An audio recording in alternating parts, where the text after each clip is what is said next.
ky muaj? Çfarë sjell? Është ndryshe nga prilli? Çfarë e dallon? Është shumë ndryshe nga prilli. Prilli ishte një muaj shumë i ngjeshur, i vështirë, më duhet të them, ndërkohë që muaji maj është energjia rrjedh më lehtësisht.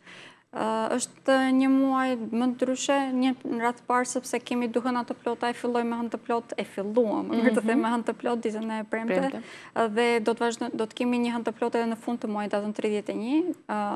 Prandaj dhe është një hënë me ndikime vërtet shumë dominante. Jemi të detyruar të ndryshojmë, duke qenë se fillojmë me një hënë të plot tek shenja e akrepit.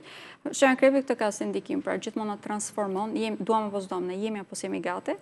Dhe ky muaj është muaj vërtet që ne duhet të gjejmë pak a shumë vetveten tonë.